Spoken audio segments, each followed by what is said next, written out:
Tapi memang belakangan ini saya lihat tidak hanya menteri tuh. Temannya menteri juga punya pengawalan tuh. Orang-orang partikelir itu bisa membeli pengawalan yang ya memang jasanya tersedia gitu. Kebetulan saya itu kan nggak lama ya. Dan tidak pernah sekalipun saya menggunakan pengawalan seperti itu gitu. Sebetulnya yang paling merisaukan saya adalah ini soal filosofi pengawalan ini gitu. Sama filosofi pelayanan publik. Akhirnya pengawalan itu bukan lagi berfungsi untuk pengamanan dan kecepatan, tapi lebih kepada simbol status.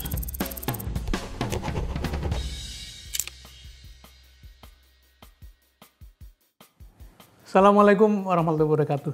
Jumpa lagi di channel saya, Sudirman Said. Bukan Sudirman Said, tapi Sudirman berkata.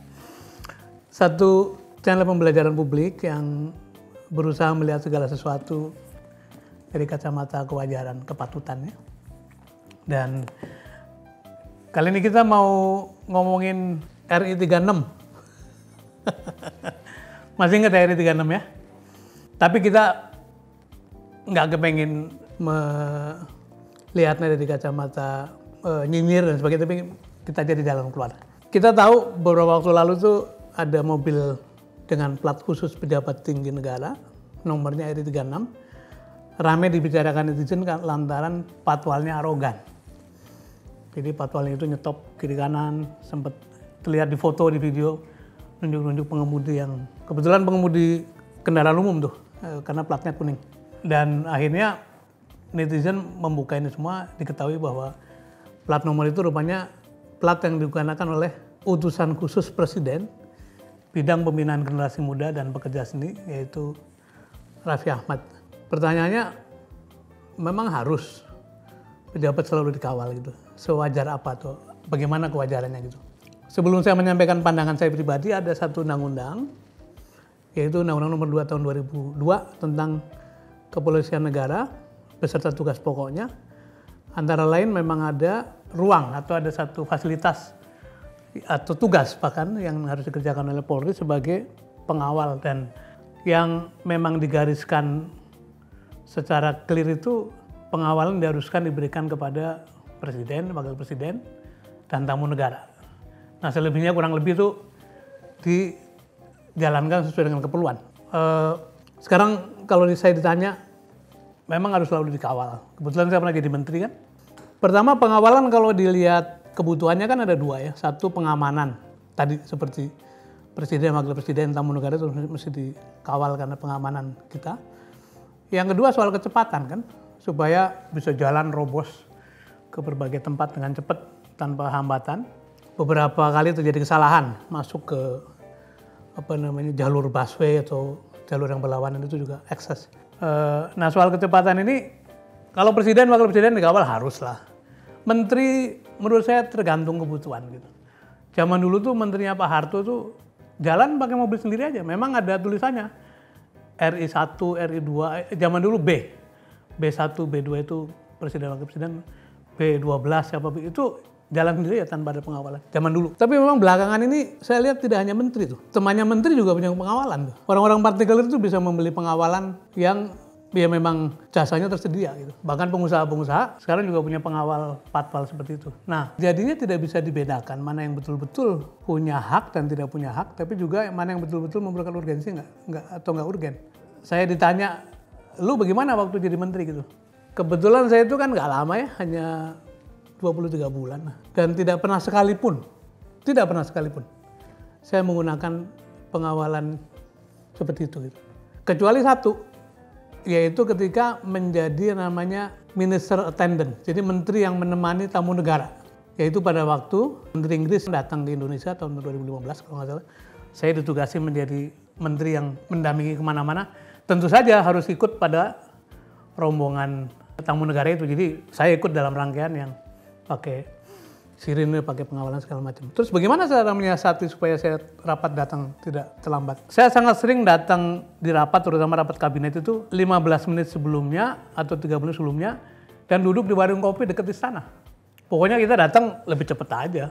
Kan masuk dari Jalan Wijaya atau dekat Istiqlal itu kan ada banyak warung kopi. Duduk situ ngopi sambil mungkin baca-baca segala macam. Sehingga masuk tidak pernah terlambat. Atau begitupun di rapat-rapat yang lain. Bahkan itu jadi kebiasaan saya tuh. Saya datang ke satu meeting itu selalu ahead the time gitu. Dan kalau nyampe duluan, kalau misalnya belum pantas masuk ke ruangan meeting, saya di mobil nungguin terus. Jadi itu juga cara mengelola supaya kita nggak terlambat. Nah, sebetulnya yang paling merisaukan saya adalah ini soal filosofi pengawalan ini gitu, sama filosofi pelayanan publik. Sebetulnya kalau dipikir-pikir dalam itu kan bukankah para pejabat negara, para menteri, para kepala polisi, para kepala daerah itu kan semuanya pelayan rakyat, ya kan? Mereka bekerja dipilih rakyat atau ditunjuk oleh otoritasnya, seluruh biayanya dikumpulkan dari pajak untuk ongkos gitu. Termasuk membiayai pengawalan-pengawalan yang rame-rame itu. Jadi kalau hubungan antara rakyat sama pejabat sebetulnya adalah rakyat sebagai pemilik kedaulatan, membayar pajak biaya mereka, pejabatnya ketika saya jadi pejabat juga merasa begitu, saya adalah pesuruh rakyat. Jadi ketika saya melewati keramaian, kemudian saya menggunakan power saya, menyibak kemacetan, rakyat sedang berjuang, gila-gilaan itu. Itu saya merasa seperti, loh saya kok pelayan mereka? Kok menyingkirkan hak-hak mereka gitu? Ini barangkali yang sudah lama hilang dari pikiran gitu. Jadi kasus ini barangkali bisa jadi pelajaran ya, bahwa ternyata simbol-simbol kuasa yang begitu tuh, terutama ketika sampai pada tangan orang-orang yang belum matang, cukup bijak barangkali, itu sembarang digunakan bisa berbahaya gitu. Dan sudah pasti menimbulkan reaksi dari netizen. Nah, karena itu ke depan mungkin perlu lebih hati-hati. Dan rasanya tidak ada salahnya kalau pemerintah mengatur kembali siapa yang betul-betul berhak atas pengawalan, siapa yang enggak. Kalau staf khusus rame-rame pakai pengawalan itu gimana gitu. Ya katakanlah utusan khusus segala macam gitu. Misalnya pada level tertentu dikawal, selebihnya ya sudah mingle dengan warga negara biasa. Netizen kemudian membandingkan dengan berbagai negara kan, PM Belanda pulang balik ke kantor pakai sepeda gitu ya. Saya nonton filmnya Churchill itu tokoh hebat pada waktu Perang Dunia Kedua, dia naik taksi tuh kemana-mana gitu. Dan zaman itu keadaan lagi genting sebetulnya kan, tapi toh bisa dilakukannya juga. Atau kalau melihat contoh di Indonesia, ada sejumlah pejabat tinggi yang memang tidak menggunakan itu. Misalnya saya tahu almarhum Pak Kuntoro itu tidak pernah sekalipun, walaupun pernah jadi menteri, pernah jadi apa, tidak pernah menggunakan itu. Atau ada Jenderal Tarto, mantan Panglima TNI, malah sempat marah kepada sopirnya, gara-gara di tengah kemacetan dia bersikap kurang sopan gitu. Pak Jokowi sendiri seingat saya, walaupun dia pakai pengawalan dan saya kira harus presiden dikawal, tapi ketika melampaui jalan macet, itu tidak membunyikan sirine pengawalnya. Jadi slow karena itu menurut saya itu satu empati lah, supaya warga yang sedang melintas tidak terganggu gitu.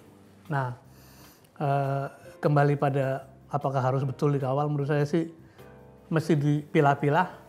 Keperluan pengamanan harus, keperluan kecepatan mungkin sebagian kecil pejabat perlu dikawal begitu rupa, sebagian lagi kenapa enggak sih simpati pada rakyat gitu.